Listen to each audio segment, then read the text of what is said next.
یہ کیا ہوا کہ آپ وہاں آ جائیں؟ میں تیرے باپ کا نوکر ہوں کہ وہاں تیرے کہنے پر آ جاؤں؟ تیری حیثیت کیا ہے؟ مجھے جو کالز آتی رہتی ہیں اور دھمکیاں آتی رہتی ہیں غنڈے قسم کے مولویوں کی طرف سے، تو مجھے ان کی پرواہ اس لیے نہیں ہے، میں ان کا سارا نڑی ڈٹا جانتا ہوں کتنے پانی میں ہیں۔ دوسری بات یہ ہے کہ مناظروں کے کوئی اصول ہوتے ہیں، جاؤ نا عدالت سے جا کر اس کا پرمیشن لو اور سپریم کورٹ اس کی ضمانت دے، وہاں سیکورٹی کا معاملہ ہے یا دوسرے تیسرے معاملات ہیں، تو پھر یہ بات ہو سکتی ہے۔ تم آ جاؤ جی، ڈھول بج جائے گا جناب، وہاں کھاڑا لگ جائے گا۔ کبھی بازاروں میں بھی مناظرے ہوئے، اہل علم جو ہیں علمی دانشگاہوں میں بیٹھ کر بات کرتے ہیں، چونکہ آپ نے علم نہ سیکھا ہے نہ سونگا ہے، آپ کو صرف شر آتا ہے اور کچھ بھی نہیں آتا، اس لیے آپ جیسے فدو قسم کے مولویوں کے ساتھ ہمارا بیٹھنا ہمیں یوں نظر آتا ہے کہ ہمارے وقار کی توہین ہے۔ میں نے اگر آپ کو اس بات پر تکلیف ہے تو پھر میں نے تو 8 سال سے یہ للکارا ہوا ہے، 8 سال سے میری کتاب عرفان ابی طالب ہے علیہ الصلوۃ والسلام اور قرآن عظیم کے ٹائٹل پر۔ اتنا آپ کو اگر دم خم ہے تو میری کتاب کا جواب لکھیں۔ کتاب کا جواب کتاب سے ہوتا ہے، وہ مداری کا کھاڑا نہیں لگایا جاتا ہے۔ آپ جیسے مداریوں سے تو منہ لگانے، ویسے میں اپنے وقار کی توہین سمجھتا ہوں۔ آپ کون ہوتے ہیں؟ اور دوسری بات یہ ہے کہ ابھی آپ ہر ایک کو رافضی کہہ رہے ہیں، عرفان شاہ رافضی، فلاں رافضی، فلاں رافضی۔ وہ بھائی آپ کے لیے میں نے ایک شیشہ تیار کیا ہے، یہ ٹائٹل پڑھ کر دیکھ لیں، سنی کتب حدیث کے شیعہ رافضی راوی، 16,000 احادیث روافظ کا فیضان ہے آپ کے صرف سیاہ ستہ میں۔ ابھی میں اگلی سیاہ کی طرف نہیں گیا، اس میں اور ہزاروں نکلی ہیں، اور پھر اسی سیاہ ستہ میں 14,000 سے زائد روایات میں نے ٹریس آؤٹ کر لی ہیں جو ناسبیوں کی طرف سے آئی ہیں۔ آپ کے معیار کا تو سیاستہ میں راوی کوئی نہیں، اور جس شریعت کے ضابطے میں یہ روایات جو معمول بہا ہیں آپ کے ہاں موجود ہیں، یہ آپ کی شریعت تو اوندے منہ گر گئی۔ رافضیوں کے بغیر تو تمہاری شریعت ہی نہیں بنتی۔ اس کتاب کے سینے میں لکھا ہے امام ذہبی کا اعتراف، اگر شیعہ اور روافظ راویوں کی روایات کو قبول نہ کیا جائے تو روئے زمین پر کسی کو حدیث رسول نہیں ملے گی، اور یہ بہت بڑا فساد ہوگا۔ پہلے آپ اپنے گریبان میں جھانکیں، اس شیشے میں دیکھیں، تو پھر آگے آئیں بڑھیں۔ ہر ایک کو آپ رافضی کہتے ہیں اور مجھے بھی رافضی کہہ رہے ہیں۔ ابھی تو میں نے برکات روافظ کا تصور قائم ہی نہیں کیا، صرف نشاندہی کی ہے، ابھی تو وہ بیات آئے گے۔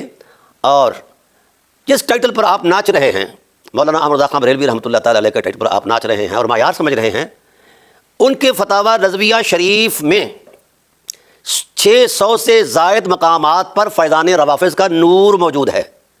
اگر فیضان روافظ کو، ان روایات کو نکال دیا جائے تو یہ فتاوی رضویہ شریف ہوا سے بھی کہیں ادھر چلا جائے، کوئی حیثیت نہیں۔ آپ کی تو شریعت ان کے بغیر نہیں بنتی۔ آپ لفظ رافضی کو گالی بنا کر ہم جیسے مسکینوں کو کوستے ہیں جناب والا، یا کبھی سادات کرام پر جا چڑھتے ہیں، آپ کی حیثیت ہی کیا ہے؟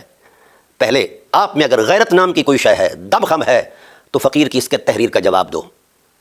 پھر اس کے بعد آپ کو بڑی تکلیف ہے حضرت ابو طالب علیہ السلام کے حوالے سے کہ ہم نے ان کا تقدس کیوں بیان کیا ہے، تو میں نے الحمدللہ 26 گھنٹے ٹیلی ویژن پر پروگرام کیا ہے حضرت ابو طالب علیہ السلام کی افضلیت کی قطعیت کا۔ آپ اس کو توڑیں۔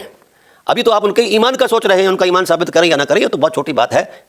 میں پورے وثوق سے کہہ رہا ہوں کہ آپ جتنے مولوی جمع ہو جائیں، کسی مولوی کے پاس اس کے ایمان کی کوئی قرآنی تصدیق نہیں ہے نہ نبوی تصدیق ہے۔ پہلے آپ اپنے ایمان کی تصدیق پیش کریں، پھر حضرت ابو طالب علیہ السلام کے ایمان پر بات کریں۔ تمہارا تو اپنا ایمان کہیں ثابت نہیں ہے، تو ہم ایسے شودے قسم کے مولویوں کے ساتھ بات کریں اور ایسے بے وقار قسم کے لوگوں کے ساتھ بیٹھیں ہم، اور وہ آپ کے بلانے پر آ جائیں؟ تو اگر اتنا ہی شوق ہے تو سپریم کورٹ جاؤ نا، وہاں ریٹ پٹیشن دائر کرو اور وہاں سے اجازت نامہ لو، اور ان سے سیکورٹی اور شورٹی دونوں چیزیں لے کر آؤ، پھر بات کریں گے۔ یہ کون سا طریقہ کار ہوا جی آپ فلاں کو لے کر آ جائیں، فلاں کو، اور میں اگر کہوں کہ آپ اعلیٰ حضرت کو لے آئیں میدان میں مناظرہ کرنا چاہتا ہوں، تو پھر تو اس طرح کی فحش باتوں سے ماحول خراب ہوتا ہے۔ آپ راہ فرار اختیار کر چکے ہیں۔ سوشل میڈیا کا جو آپ نے پلیٹ فارم استعمال کیا تھا، اگر آپ یہ پلیٹ فارم استعمال نہ کرتے، دوسرا کرتے، تو پھر شاید میں دوسرے پلیٹ فارم پر آ جاتا۔ آپ نے ہی آغاز کیا ہے سوشل میڈیا کا پلیٹ فارم، میں نے اس پر آپ سے صرف اتنا تقاضا کیا ہے کہ اس حدیث کی صحت کی دلیل دے دو، اور پھر جو 2 بزرگوں کے میں نے نام لیے ہے کہ یہ حدیث ان کے نزدیک باطل ہے، تو آپ اس کا جواب دے دو، تو وہ آپ کو نہیں آیا۔ آپ اپنا مقدمہ بھی ہار چکے اور آپ کو شکست بھی آ گئی، اور پھر آپ جیسے بیکار لوگوں کے ساتھ میرا بیٹھنا یہ میرے وقار کی توہین ہے۔ جب کوئی میرے ٹائٹل کا بندہ آئے گا تو پھر میں اس سے بات کروں گا، ایسی کوئی بات نہیں ہے۔ تو میں آپ کو یہ مشورہ دیتا ہوں کہ پہلے میری کتاب عرفان ابی طالب علیہ السلام جو ابھی پہلا مقدمہ چھپا ہے اس کا جواب لکھیں۔ آپ کا ٹوٹل سٹرکچر جو ہے وہ میں نے چیلنج کیا ہوا تھا اس کتاب کے اندر۔ یہ صرف آپ نے ڈرامہ لگایا ہے سوشل میڈیا پر، صرف سادہ لو بریلوی نوجوانوں کو، بچوں کو گمراہ کرنے کے لیے اور ان سے پیسے بٹورنے کے لیے۔ تو ابھی آپ کا پیٹ ربیوں کے پیسے سے نہیں بھرا، مزید اگر آپ کا کام ہے تو آپ ایسا کریں، وہاں داتا صاحب بیٹھ جائیں یا کسی اور مقام پر بیٹھ کر نا وہ ایک یہ بھیک مانگنا شروع کر دیں، یہ آپ کے لیے بڑا آسان ہوگا۔ تو بھکاریوں سے ہم جیسا گفتگو کریں، بھائی اللہ کے بندے، پہلے آپ کی ذمہ داری بنتی ہے، جو شیشہ میں نے آپ کو دکھایا ہے اس وقت پوری سیاستہ ناپاک ہو چکی ہے آپ کے طرز فکر کے مطابق، کیونکہ آپ رافضیوں کو پلید کہتے ہیں یا بعض فتاوی جات کے اندر ان کی تکفیر بھی کی گئی ہے، تو جن کو کافر کہتے ہو انہی سے دین لیتے ہو، شرم آنی چاہیے۔ کم از کم آپ کا دین جو ہے وہ تو مسلمانوں کے راستے سے تو ہے، آپ کا دین تو سارا 16,000 حدیثیں تو یہ ہے نا جی صحاح میں، اور غیر صحاح کے اندر جو ہے معاجم ہیں، مسانید ہیں، دیگر اصناف کتب ہیں، مصنفات ہیں، تو وہ لاکھوں حدیثیں ہیں جس کی آپ نے خیرات لی ہے فیضان روافض سے۔ اس لیے آپ رافضیوں کو برا کہیں، پر مگر آپ کو پھر بخاری کا بھی انکار کرنا پڑے گا اور ترمذی، نسائی، سنن ابی داؤد اور مسلم کا بھی انکار کرنا پڑے گا۔ پونی مسلم شریف شیعوں سے وابستہ ہے، اور آپ ایران کا بڑا نام لیتے ہیں، بڑا کروڑ کے نام لیتے ہیں، اور بڑی جناب والا تنگ ہو کر نام لیتے ہیں۔ تو میری جان، میں نے اس میں وضاحت دے دی ہے کہ آپ کے یہ سارے محدثین ایرانی ہیں، آپ کے معیار کا تو یہاں راوی کوئی نہیں ہے آپ کے ذخیرہ حدیث میں۔ تو میں آپ کو ایک مشورہ دوں گا کہ یہ راوی تو آپ کو ملے گے نہیں، آپ راوی کرائے پر رکھ لیں، آپ راوی جو ہے دہاڑی پر رکھ لیں، آپ بن جائیں راوی۔ اصول اہل سنت جو ہے، محدثین اہل سنت کا جو اصول، اس کے مطابق اگر روایت میں آپ کا مقام ہے تو لے آئیں، ہم قبول کر لیں گے۔ تو بھائی آپ کے دامن میں تو کچھ بھی نہیں، آپ جیسے جاہلوں سے گفتگو کرنی، یہ جہالت سے بھی بڑی جہالت ہے۔ اس لیے یہ جائیں اپنا مداری پونا کریں، جا کر لگائیں تماشا وہاں، سمجھ آ گئی؟ پہلے میرا قرض اتارو، عرفان ابی طالب کا لکھو جواب اگر غیرت نام کی کوئی چیز ہے، اور پھر اس کا جواب لکھو، اور پھر انوار الثقلین بھی آپ پر قرض ہے، اس کا بھی جواب لکھو۔ ابھی تک تو میں بہت کچھ لکھ رہا ہوں، ابھی تک تو فتاوی رضویہ شریف پر کتاب آنے والی ہے، آپ چند گنڈوں کو لے کر وہاں پہنچ گئے، شور شرابہ، گالی گلوچ۔ میں جانتا نہیں ہوں کہ آپ کا مبلغ علم کیا ہے، اور آپ کے جو مناظرے ہوئے اس کی تاریخ نہیں ہے، سوائے بک بک کے اور بغیرتی کے اور کچھ بھی نہیں ہے ان مناظروں کے اندر۔ جب دلائل نہیں ہوتے تو بکنا شروع کر دیتے ہیں، گالی گلوچ، لڑائی شروع ہو جاتی ہے۔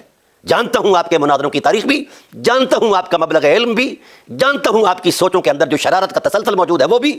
آپ ربیوں کے جو غلامی اختیار کی ہے، آپ رافضیوں کو بار بار کوستے ہیں، شرم آنی چاہیے، ویسے شرم آنی چاہیے۔ آج فلسطین کے اندر وہی روافض ہیں جو جانے بھی دے رہے ہیں، سرمایہ بھی لگا رہے ہیں، اسلحہ بھی دے رہے ہیں۔ غیرت نام کی اگر مولوی صاحب آپ کے مکتبہ فکر میں کوئی شے ہے تو آج کردار نظر آتا۔ کیا آپ کا قبلہ اول فلسطین نہیں ہے؟ فلسطین آپ کا قبلہ اول نہیں ہے؟ نہیں مانتے؟ آپ کا ایمان ہوتا تو آپ کھڑے ہو جاتے۔ تو اس لیے میں گزارش کر رہا ہوں کہ یہ شور شرابہ آپ کرتے رہیں، آپ ہار گئے ہیں اور بھاگ گئے ہیں۔ نہ آپ نے حدیث کی صحت پر کوئی دلیل دی ہے، نہ آپ نے ان دو بزرگوں کے قول کا کوئی جواب دیا ہے۔ تو سوشل میڈیا موجود ہے، میں ابھی گندم کی بجائی میں مصروف ہوں، کچھ دنوں بعد پھر آپ کے اس پورے سٹرکچر کا فقری اپریشن کرے گا اور ٹیلی ویژن کی اسکرین پر بیٹھ کرے گا۔ یہ دور، یہ زمانہ حضرت ابو طالب علیہ السلام کا ہے، یہ شیعہ سنی کے ڈرامے کا دور نہیں ہے۔ آپ اپنی ٹریڈ کمپنیوں کو چلائیں جیسا آپ کا دل چاہتا ہے، تو ہمیں آپ سے کوئی غرض نہیں ہے، اور نہ ہی آپ کی کوئی حیثیت و اہمیت ہے ہمارے ہاں۔ آپ صرف اتنا ہی ہو کہ شور کرتے ہو، غنڈہ گردی کرتے ہو، مجالس اور مدارس کے اندر جا کر جناب اللہ جوڑ توڑ کرتے ہو، اور زبان درازی کرتے ہو، فحش گوئی کرتے ہو، علماء کی توہین کرتے ہو، اہل بیت کی توہین کرتے ہو۔ ابھی تک تو آپ کے سروں سے وہ لعنت نہیں اتری جو لعنت حضرت زہرا پاک کی گستاخی کے تصور میں، اس کے مواخذے میں آپ پر آئی ہے۔ اتنی لعنت تو ابلیس لعین کو بھی نہیں پڑی جتنی لعنت آپ کو پڑ گئی ہے حضرت زہرا کی گستاخی پر۔ تو پھر ایسے جاہل اجڑ شودے مولویوں کے ساتھ ہمارا گفتگو کرنا بنتا ہی نہیں ہے۔ ہم اگر گفتگو کریں گے تو اپنے معیار کے بندے کے ساتھ کریں گے اور ضابطے کے مطابق کریں گے۔